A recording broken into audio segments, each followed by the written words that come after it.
Welcome to Real Wisdom, where we dive into the real stories of remarkable women.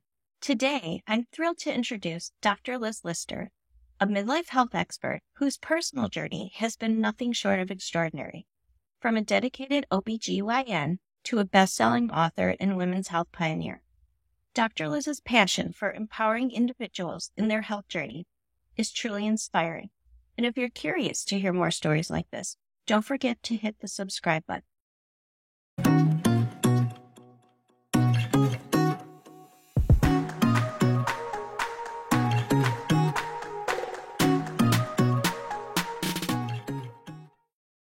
Dr. Liz, your story is as intriguing as it is inspiring. You've climbed Mount Kilimanjaro, and at the same time, you're changing the way we talk about women's health in midlife. Can we go back, and can you tell me what sparked your passion about women's health? I would say that probably came from long ago. My mom is a doctor, and so I always had that environment at home. My grandma, I found out later, wanted to be a pharmacist, but her family would not let her go to college. That was in Argentina in the 1920s at the time. So I just have always, and I have aunts and uncles that are doctors and dentists and architects and just all this professional environment. So I think I was always inspired. I don't think I didn't contemplate too many other careers, but I always enjoyed it. Did you feel your mom encouraged you to go down this path? No, she was fine with whatever I wanted to do, but she definitely encouraged me. She, in terms of once I expressed the desire, then she was very helpful. Yeah. But she was always there as a role model. I would go to visit her at work, or she would have to go pick something up. And I liked the environment. Some people I totally understand, don't like to be in hospitals, don't like the smells, but that wasn't the case for me. I really liked it. I learned interesting things. It was like super cool to be at work. It was a lot of fun. Okay, I'm going to do something really quick to get to know you and maybe break the ice a little bit. Are you up for a challenge? Sure. I'm game. Okay, we're going to do a quick round of this or that.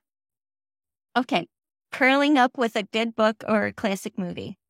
That's a tough one. I'm going to go with the book. Camping trip or city escape? Again, I like both, but we'll go with city escape. Morning meditation or a quick brisk walk? New recipe or comfort food? Comfort food. Smooth jazz or pop hits? Hits. And one more, is your style trendy or classic? Ooh, I have no idea. I've never... I try to go more with classic, and I've definitely never considered myself trendy. So I guess if I'm picking, I would say more classic. More classic. Well, that was a nice way to get to know you a little bit. And okay, let's get back to Mount Kilimanjaro. I'm fascinated by this. What do you think that taught you about yourself taking on such an adventure, and maybe your approach in your practice?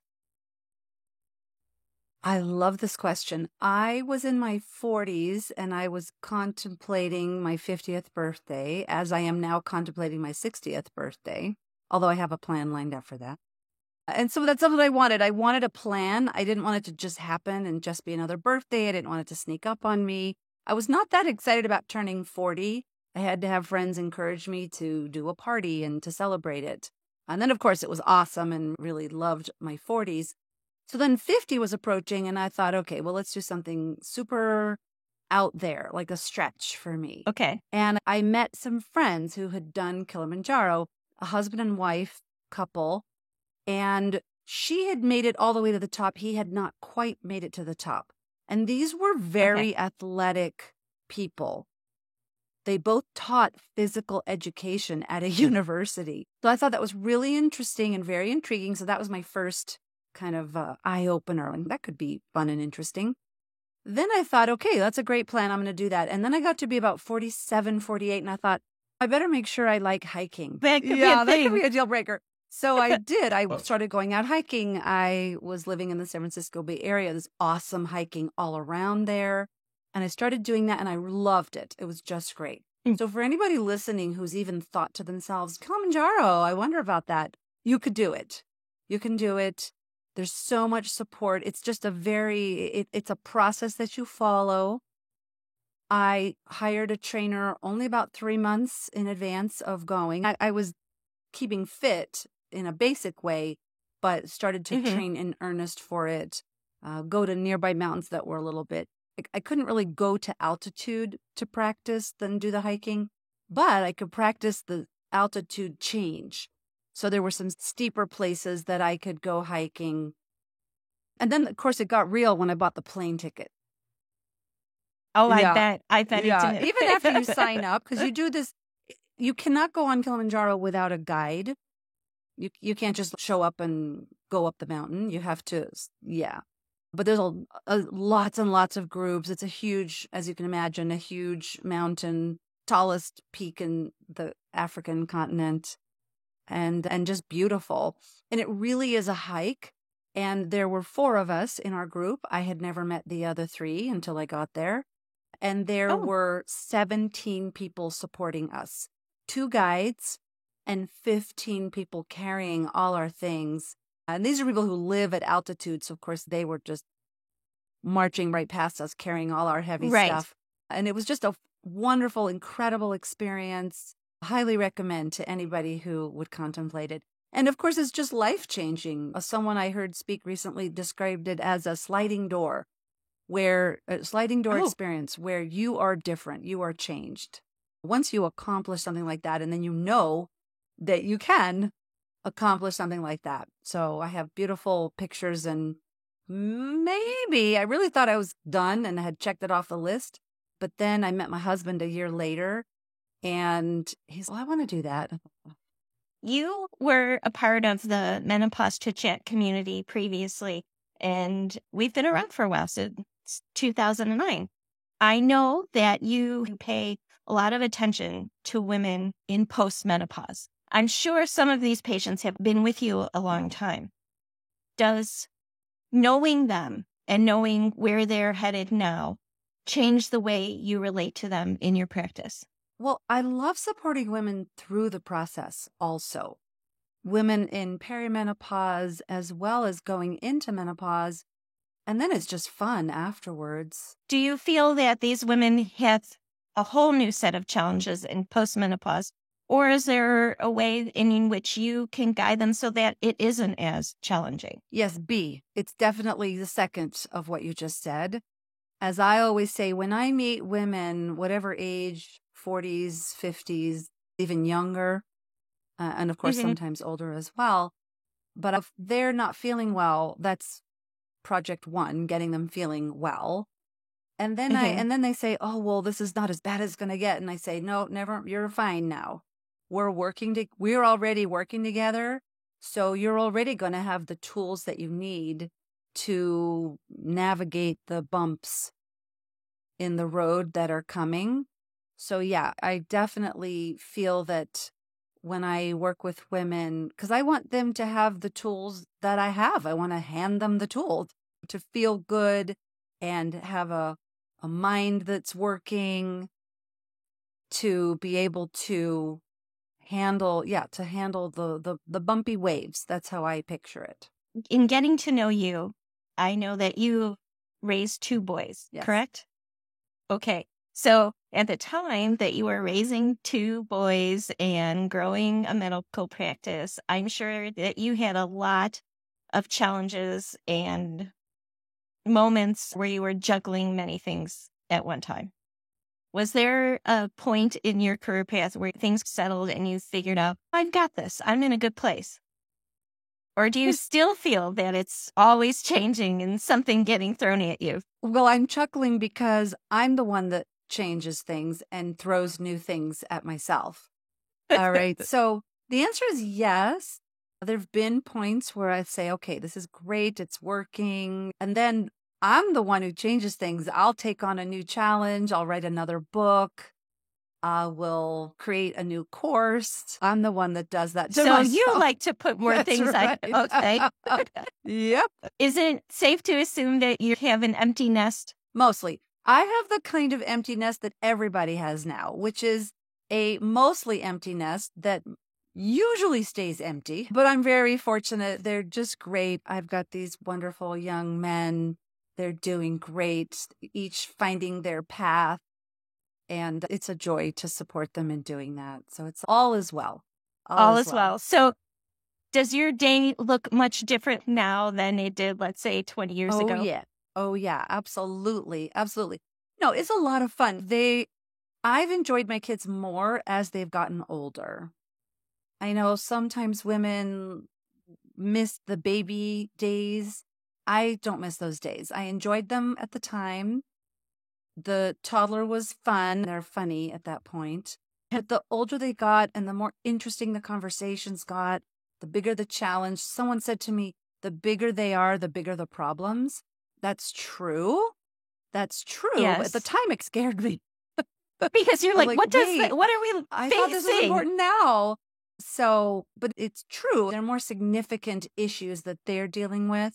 So it's a lot of fun. It's a lot of fun to reflect back to them what they're talking about with me, helping them move on to their challenges. I guess that's what I do everywhere is help people face their challenges, embrace their challenges, and improve as they are able in order to meet those challenges and continue to grow. Mm-hmm. I would have to agree with you. I also have 2 grown sons, and I think this is probably the best time. Just seeing them move into adulthood and being who they're going to be as men, it is very rewarding. Right, exactly. You've had a very good, what would you say, almost 30 years in your career path? Over 30 years. More. Yes.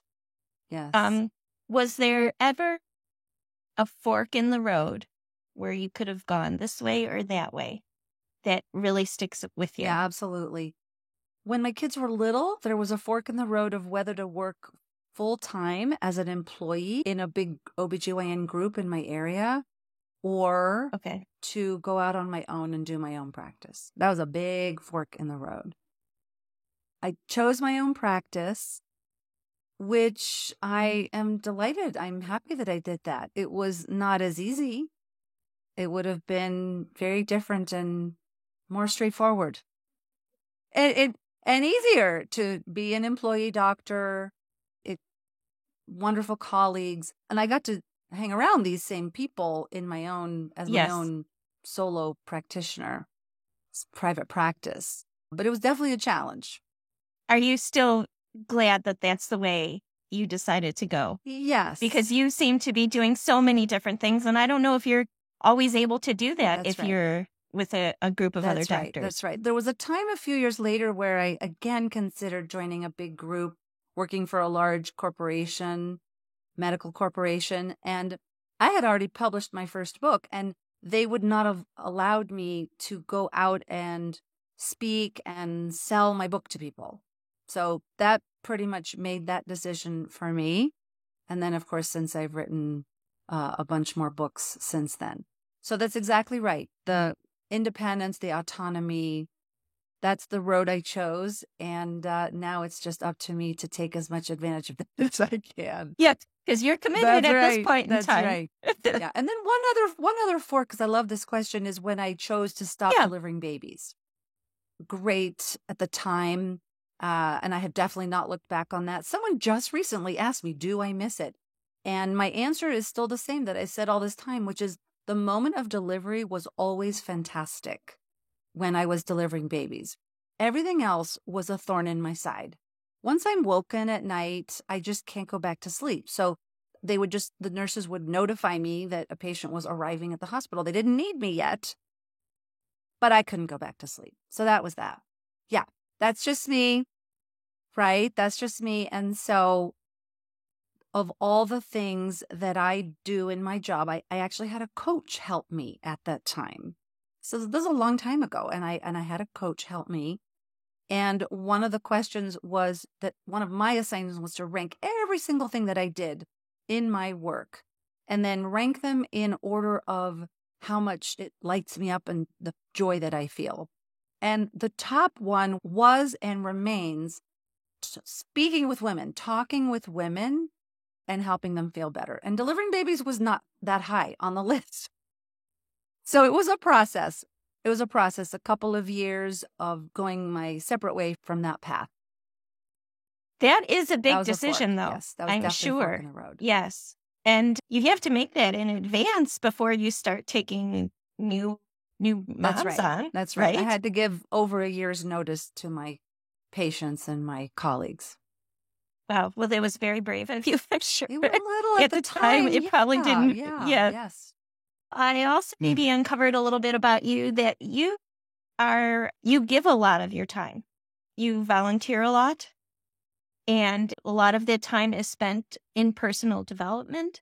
Is there a story or during all of your time volunteering that kind of sticks with you and means a lot to you?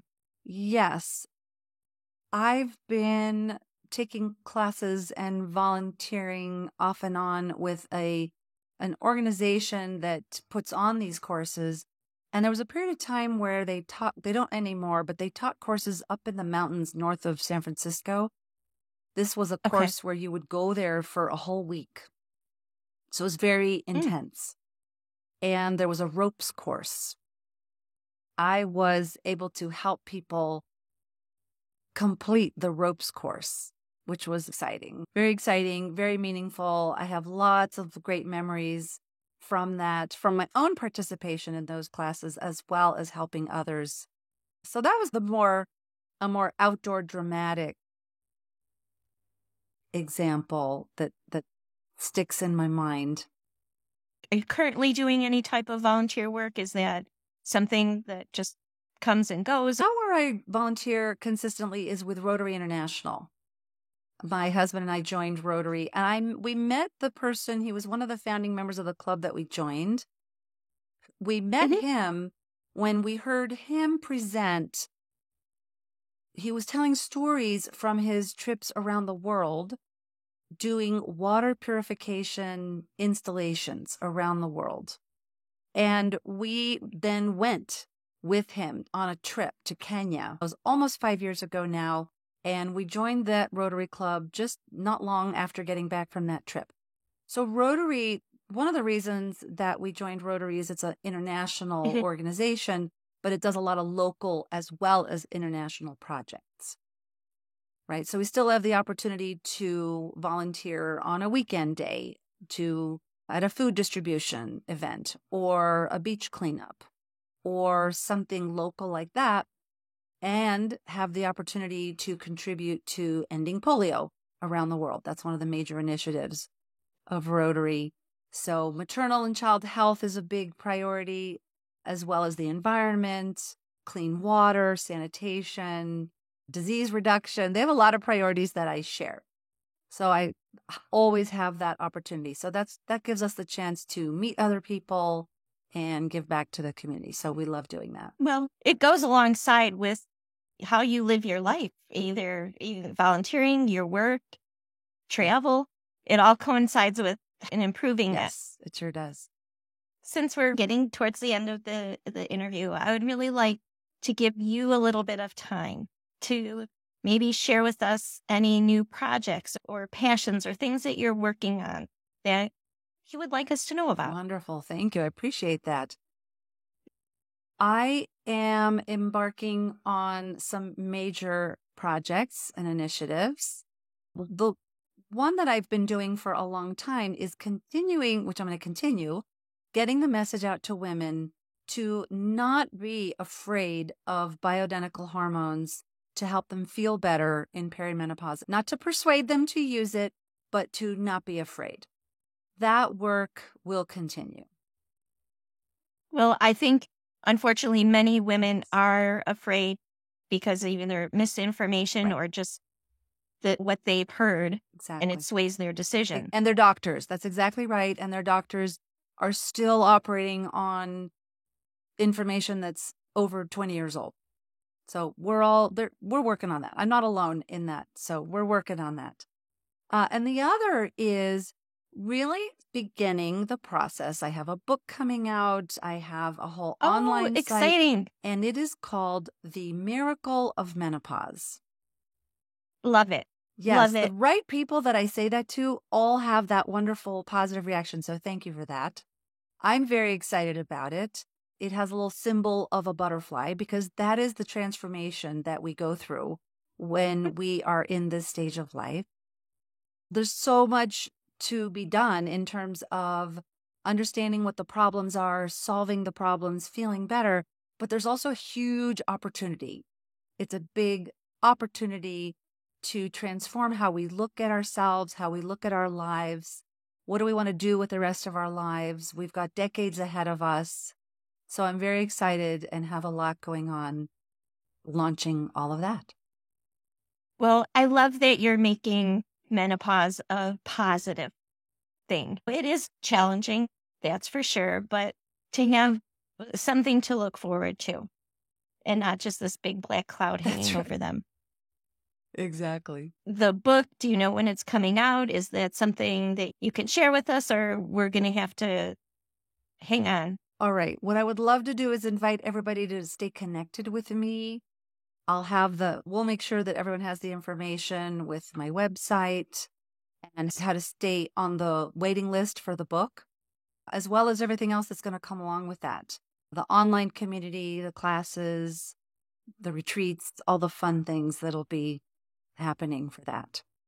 Okay. Well, we'll be sure to stay connected and keep our eye open for that exciting news. And I just wanted to say thank you. I really appreciate you taking the time today. And I love the conversations that we can have around menopause, and hopefully it leads to a brighter future for all women in midlife. Yes, I love that. I share that vision. Thank you for joining us on Real Wisdom. If you're inspired by stories like this and want to be part of a community that celebrates the wisdom of women, visit joinimpart.com and become a part of our conversation. And don't forget to subscribe for even more real wisdom. Until next time, keep embracing your story.